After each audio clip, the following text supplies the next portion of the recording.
મહાનુભાવો, પ્રેસ મીડિયાના મિત્રો સૌને મારા નમસ્કાર. કેમ શાંત થઈ ગયા એકદમ?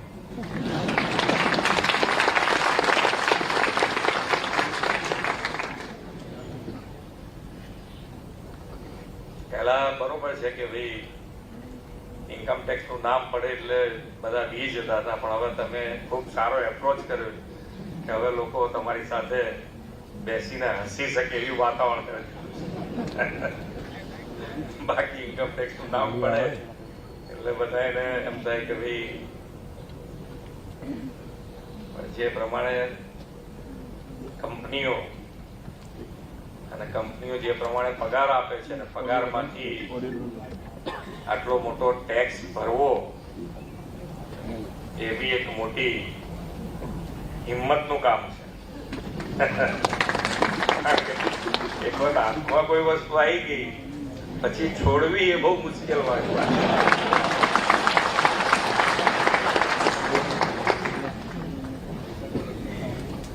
પણ આવા પ્રોગ્રામો થકી એકબીજાને પ્રોત્સાહન મળતું હોય છે બંને બાજુ, અધિકારી બાજુથી અને પબ્લિકમાંથી જે ટેક્સ પેયર છે એ બંને બાજુથી એકબીજાને પ્રોત્સાહન મળતું હોય છે.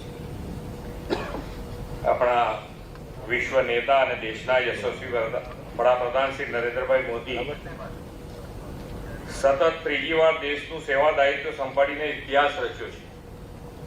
વડાપ્રધાનશ્રીના નેતૃત્વમાં પાછલા દશકામાં પારદર્શિતા, ગુડ ગવર્નન્સ અને રિફોર્મ્સથી જે વિકાસની રાજનીતિ વિકસી છે તેને જનતા જનાર્દને ત્રીજી વાર સ્વીકૃતિની મોહર મારી છે.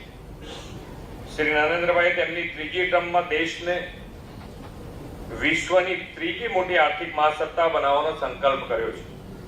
આ સંકલ્પની પૂર્તિ માટે દેશમાં ભવિષ્યલક્ષી ઇન્ફ્રાસ્ટ્રક્ચર, ટેકનોલોજી, માનવબળ તૈયાર કરવું અને અનેક કલ્યાણકારી યોજનાઓ દ્વારા દેશમાંથી ગરીબી નાબૂદ કરવાના પ્રયાસો વધુ વેગવાન આપણે સૌએ સાથે મળીને કરવા પડશે. આવા પ્રયાસોમાં કરદાતા એટલે કે ટેક્સ પેયર્સ દ્વારા ઈમાનદારીથી આપવામાં આવતો ટેક્સ એ આવકનું મહત્વપૂર્ણ સંસાધન બને છે. લોકો ઈમાનદારીપૂર્વક ટેક્સ ભરે એટલું જ નહીં, એમણે ભરેલા ટેક્સની પાઈનો સદુપયોગ જનકલ્યાણની યોજનાઓ થકી વિકાસના અનેક કામોમાં થાય તે વડાપ્રધાનશ્રીની વિઝનરી લીડરશીપમાં સાકાર થઈ રહ્યું છે. તમે સૌ ઇન્કમટેક્સ વિભાગના કર્મયોગીઓ એ અર્થમાં પરોક્ષ રીતે વિકાસના વિશ્વકર્મા અને દેશની આર્થિક સક્ષમતાના પ્રહરી છો. ઇન્કમટેક્સ વિભાગની આવી ઉત્કૃષ્ટ કામગીરીની મહત્વતા ઉજાગર કરતો આજનો આ દિવસ છે. આપણે સૌ કર્મયોગીને ઇન્કમટેક્સ દિવસની હું ખૂબ ખૂબ શુભેચ્છાઓ પાઠવું છું. ઇન્કમટેક્સ દિવસના અવસરે જે કરદાતાઓનું આજે સન્માન થયું છે એ સૌને પણ હું ખૂબ ખૂબ શુભેચ્છાઓ પાઠવું છું. આદરણીય વડાપ્રધાન શ્રી નરેન્દ્રભાઈ દેશમાં પાછલા દશકામાં રિફોર્મ, પરફોર્મ અને ટ્રાન્સફોર્મની અભિગમ અપનાવ્યો છે. ગઈકાલે રજૂ થયેલા બજેટમાં પણ કરવેરાઓને સરળ બનાવવા તથા ટેક્સ પેયર્સની સેવાઓમાં સુધારો કરવાના પ્રયાસો કરવાની વાત કરવામાં આવી છે. દાયકાઓ સુધી આપણે ત્યાં ટેક્સ સિસ્ટમ પ્રોસેસ સેન્ટ્રિક હતી, પાછલા દશકામાં તે પીપલ સેન્ટ્રિક બની છે. ઇન્કમટેક્સ વિભાગ એન્ફોર્સમેન્ટ નહીં એટલે કે અમલવારી નહીં પણ સુવિધા આપનારો વિભાગ બન્યો છે. તમારા વિભાગ સરકારને આવક રેડી આપવાનું જ નહીં પણ કરદાતાઓએ સેવા સુવિધા આપવાનું કામ પણ હવે કરતો થઈ ગયો છે. ગઈકાલે નાણામંત્રીએ એમના બજેટ પ્રવચનમાં જ કહ્યું છે કે ઇન્કમટેક્સ એક્ટ 1961ની 6 મહિનામાં સમીક્ષા કરી સંક્ષિપ્ત અને સ્પષ્ટ બનાવાશે.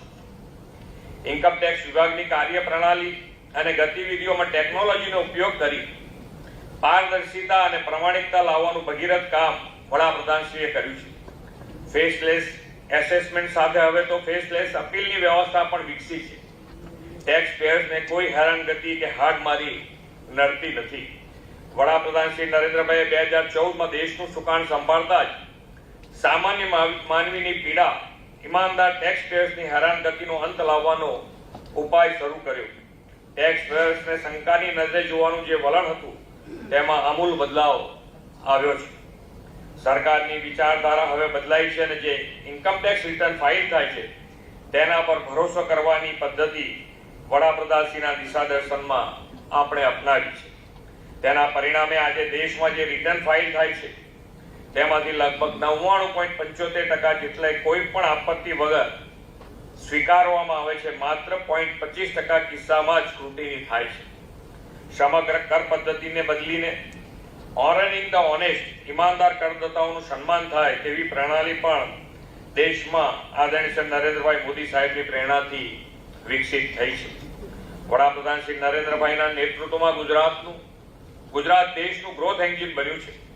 ગુજરાત અનેક ક્ષેત્રમાં દેશમાં અગ્રેસર રાજ્ય છે અને ગુજરાતમાં ગુજરાતીઓ દેશમાં કરવેરો ભરવામાં પણ અગ્રેસર છે. 2023-24માં 64,340 કરોડ રૂપિયાનું ટેક્સ કલેક્શન ગુજરાતમાંથી થયું છે.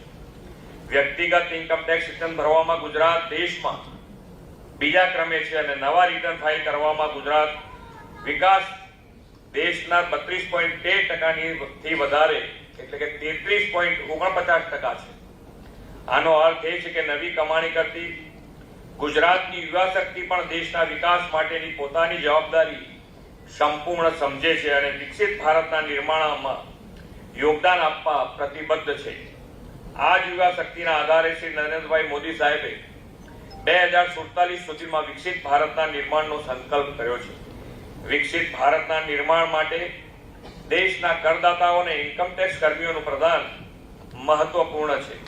દરેક કરદાતા રાષ્ટ્રહિત માટે પોતાનું યોગદાન ટેક્સ ભરીને આપે તેવા વાતાવરણનું સૌ સાથે મળીને નિર્માણ કરીએ. આપ સૌ ઇન્કમ ટેક્સ વિભાગના કર્મયોગીઓ રાષ્ટ્રના વિકાસમાં વિશ્વકર્મા છો. એ પરંપરા વધુ ઉન્નત બનાવો એ જ અપેક્ષા સાથે વિરમું છું. ભારત માતા કી જય.